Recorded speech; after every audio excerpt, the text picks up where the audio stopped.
Welcome. My name is Natasha Sherman, and I am your host.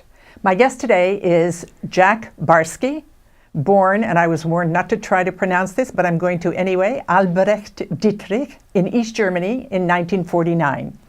He is an author, an IT specialist, and former sleeper agent of the KGB, who spied on the United States from 1978 to 88. Exposed after the Cold War, Jack became a resource for United States counterintelligence agencies and was allowed to remain in the United States. His autobiography, Deep Undercover, was published in 2017, and he frequently speaks of his experiences and as an expert on espionage. Welcome, Jack.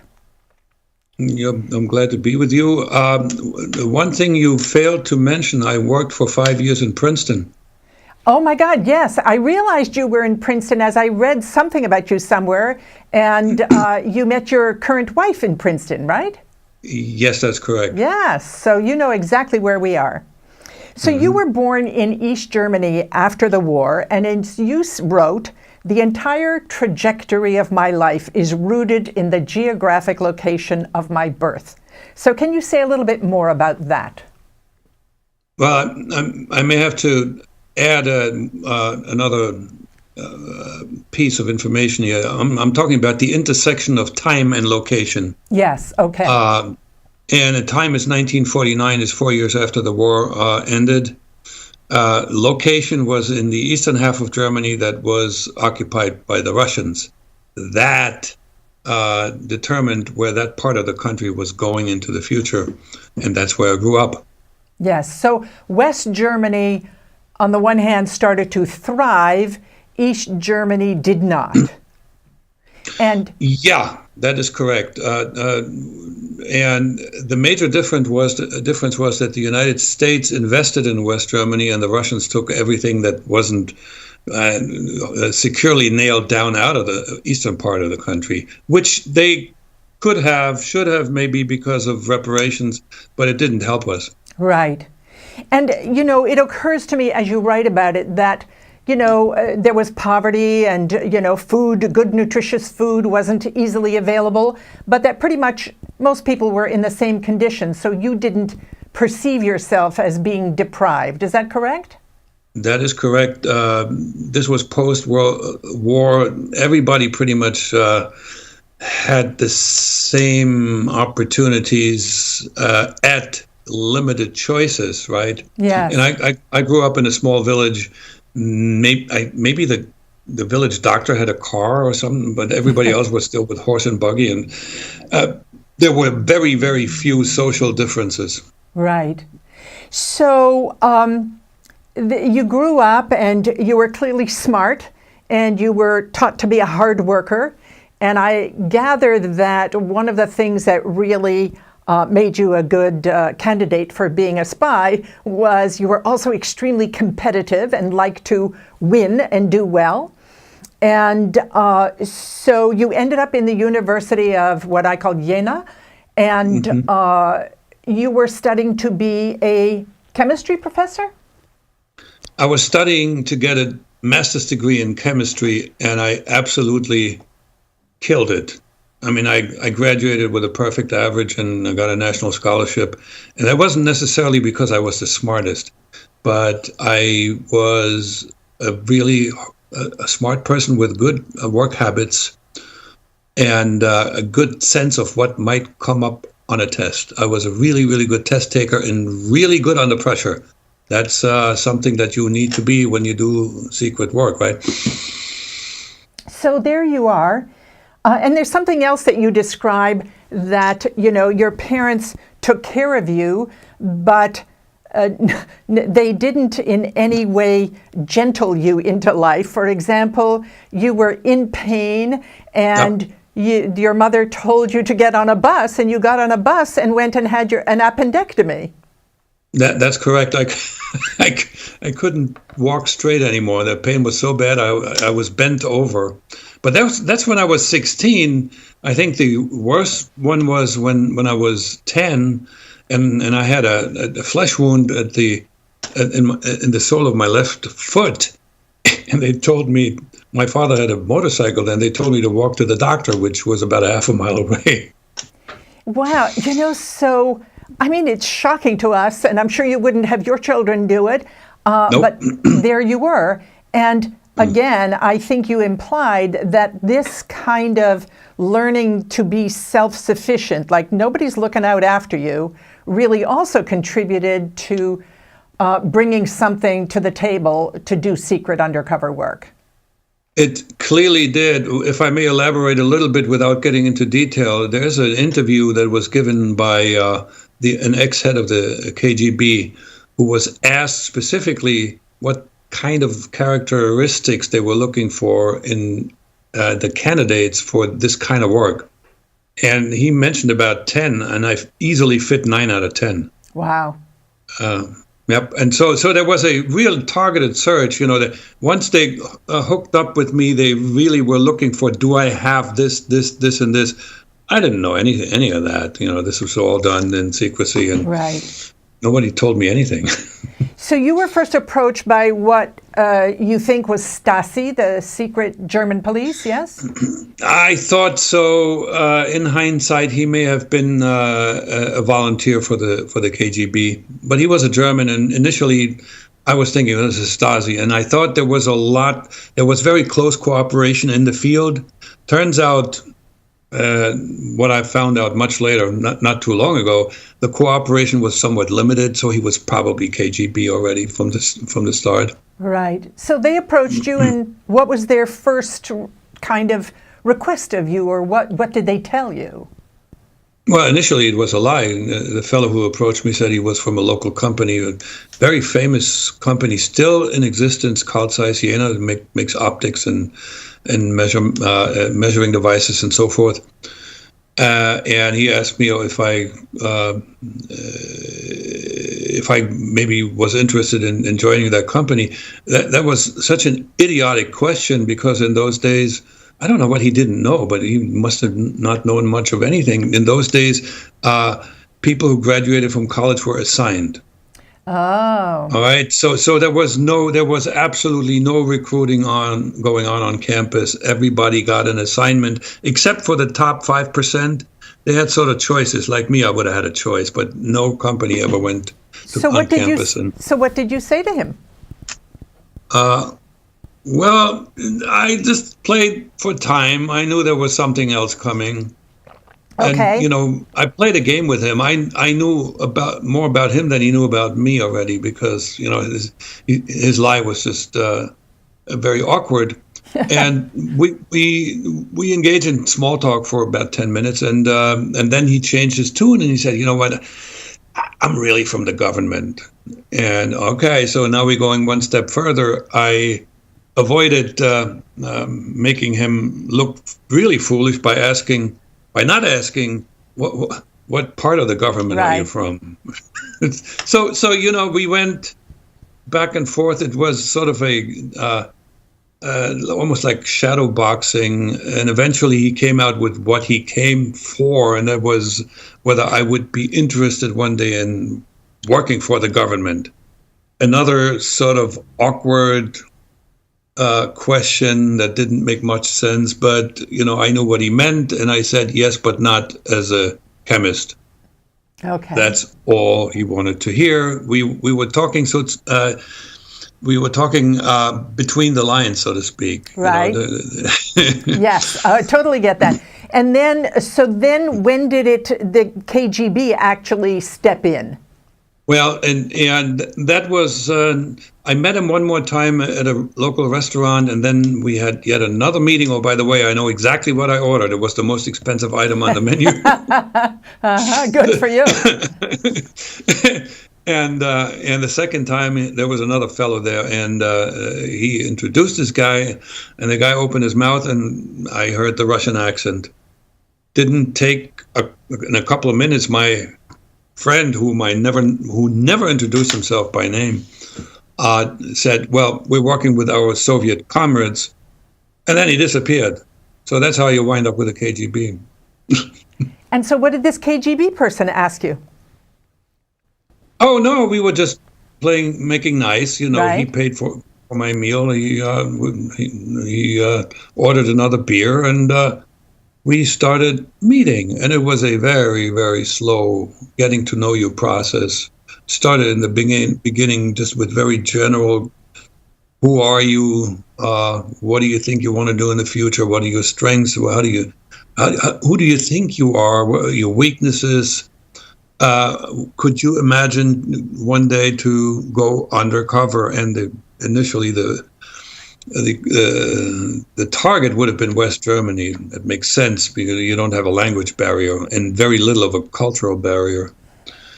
And so slowly but surely, then he fed me some stuff that was prohibited, such as West German newspapers and magazines. I could read them. Then he gave me a few little tasks here and there, like such as find out about, who lives at that and that address. Do they have some relative in the West?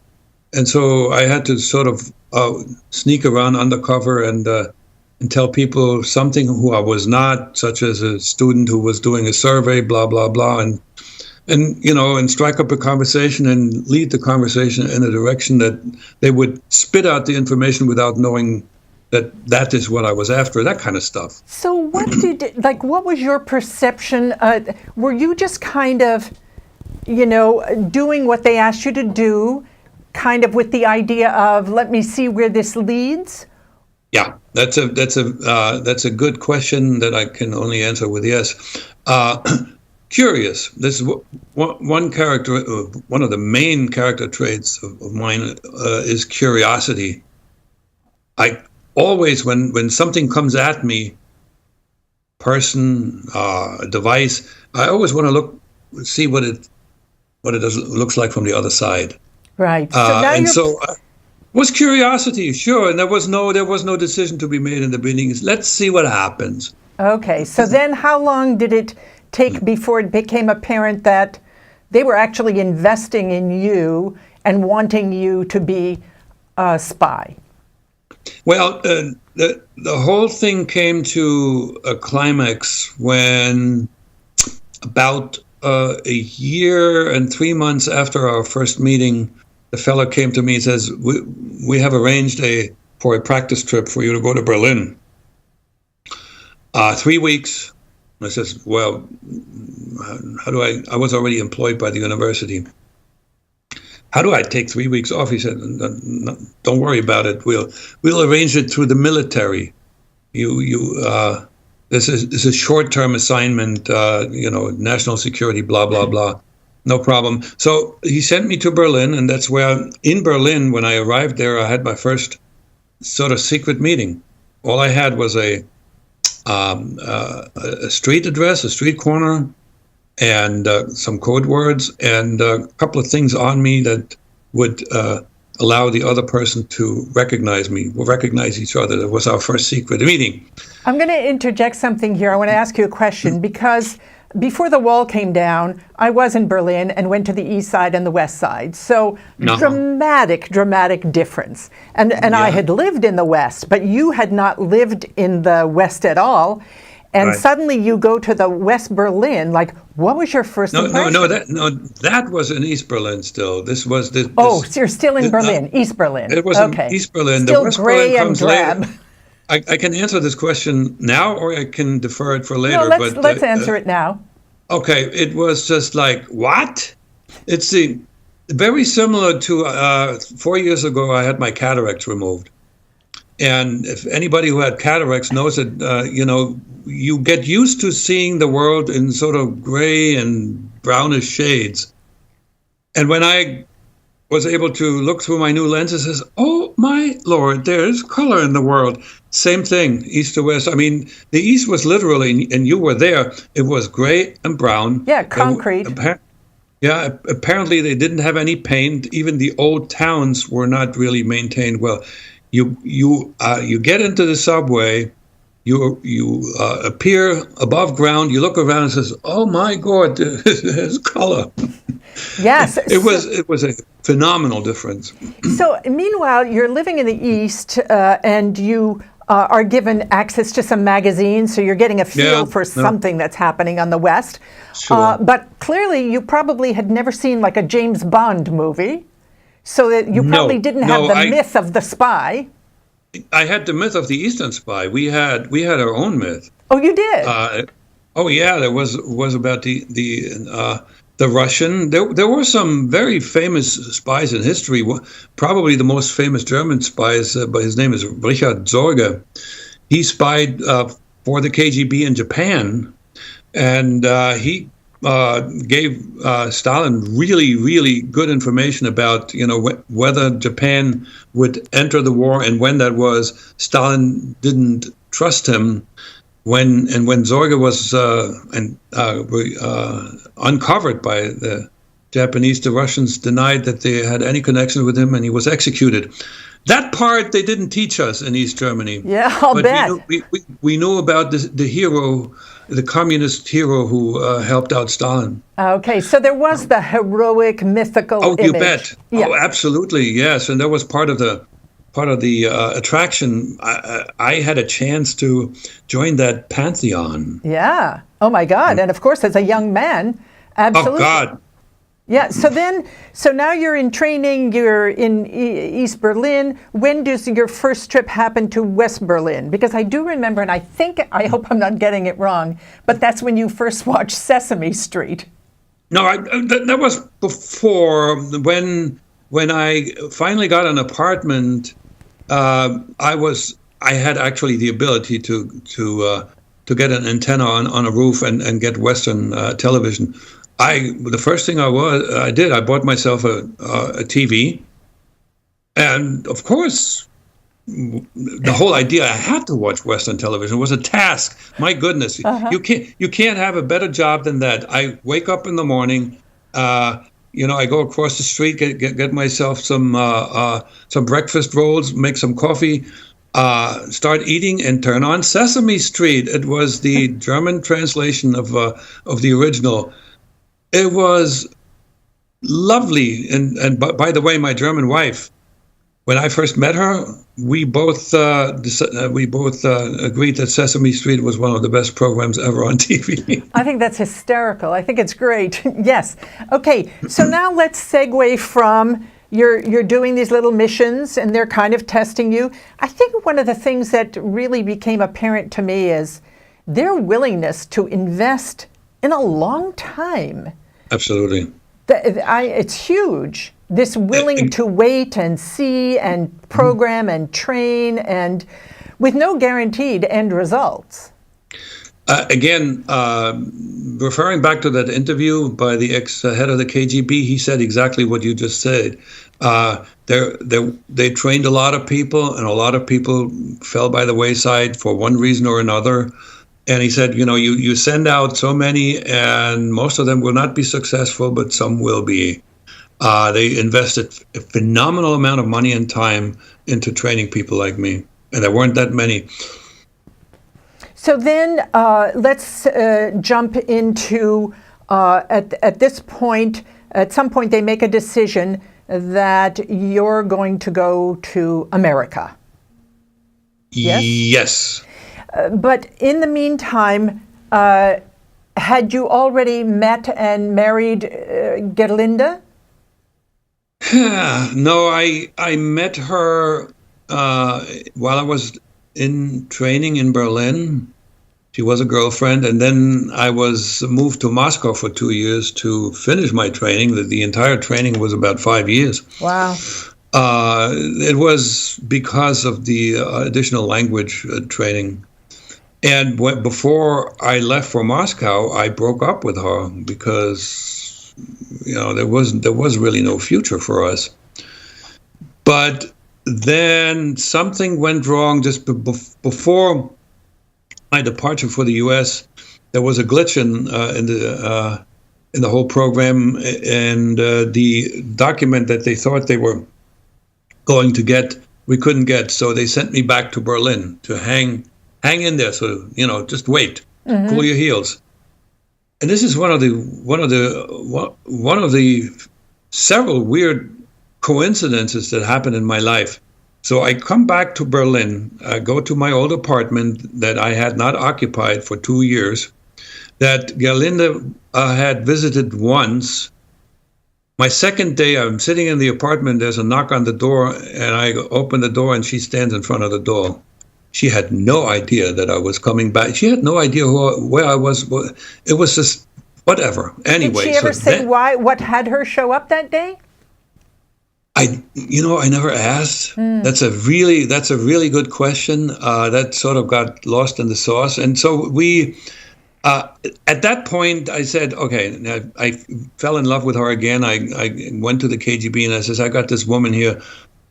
What about it? Can I keep her? At this point, I wasn't a rookie anymore. I was a trained agent. There's no way that, you invest that much money and time that you want to let somebody go. So you try to work with him. And initially they thought they would send us as a couple, which they often did. But she didn't qualify emotionally, psychologically not strong enough. So the whole idea was to get married and, have her as an anchor back there, which sort of almost worked. If it hadn't been for this little child that I fathered here, that anchor would have worked really well. And as you said somewhere along the way, they thought that you would be less likely to defect if you had a wife and child back in Germany. Absolutely, and that's the truth. As I said, and I'm jumping ahead here, but if I didn't have this 18-month-old child here, there was no force that would have kept me in the United States. No money. If they put me in jail, I would have waited out because I knew eventually the Russians would get you out. I would have gone back. And what's interesting to me is that she was willing to wait all this time. You saw her probably once every 2 years or whatever. And she agreed to that with some future goal in mind. This is what she told me. She had made up her mind there weren't too many good men around. She tried others while I was gone for 2 years, and they all turned out to be dramatic losers. So she was willing to. She said, it's either you or nobody. And you had a son with her, Matthias. Yes. Okay. So now and I'm going to ask you a question here just going forward. So we have about 5 minutes left in this half hour. I'm hoping that you'll be available for a second half hour. Is that okay, or do I have to rush to the ending? No, that's not it's not a problem as long as we don't get interrupted by good. Higher power. Okay, good. So now, and then you said you were trained. So some of the things that you listed that you were trained in: shortwave radio, Morse code, cryptography, secret writing, photography, those little dots of information, microdots, surveillance detection, counter surveillance. And then they decide before you go to America that you have to speak English really well. And they invested 2 years of you living in Moscow learning English from an American woman. That is correct. I had an American-born woman who tutored me twice a week for just about 2 years, 2 hours each. And then I spent some time in the company of two Americans who, in their younger years, were part of the Rosenberg spy ring that stole the atomic secret. Wow. And that is when I got to interact with a male voice, which is important, right? So there was, and I again, I knew that there was something special because these two guys were like revered, and not too many people. They didn't work with. My goodness, there's a program on public television that does profiling the lady and what she did and how she smuggled documents out of the Los Alamos area. Huh. So so these were people who were very skilled. Yeah. Oh, very skilled. 1,000% communist. Right. And didn't know what happened around them in terms of that the Soviet Union wasn't really doing as well as they thought. So I have two quick questions before we end this first half hour. One of them is you your mother didn't know what you were up to. And one of the things you say is that you had the skill to walk away and say goodbye to anything and everything on a dime.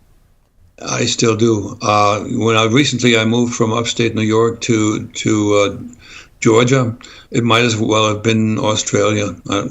I have no problem leaving. Never did. And that may have something to do that. I think the psychologists may actually call this some kind of a disorder. It's not an effective, but I don't cling to the past. I never have. I don't have a single note from college left. I never kept anything. I throw away. But what about the emotional attachment to people? Well, there was some of it, but it wasn't strong enough. I was more attached to my basketball team than to my parents or my brother, for that matter. Now, here's the thing: if at decision time, when I had to make a decision as to whether I want to do this kind of work or not, if I had had a steady girlfriend, somebody who I was really in love with, I probably would have said no. And my best friend, German friend, was in the same situation. And he was already married. And when he and he was recruited by Stasi, when he asked them, well, can I discuss it with my wife? And they said, no, you can't. He said, forget it. I'm not going to do this. Right. So the situation. He's just as adventurous as I am. All right. So it might have been different. Okay. So we're going to complete this first section. This is the end of the first half hour of an interview with Jack Barsky, former KGB spy in the U.S. And we hope you join us for the second half. My name is Natasha Sherman. Thank you for joining us.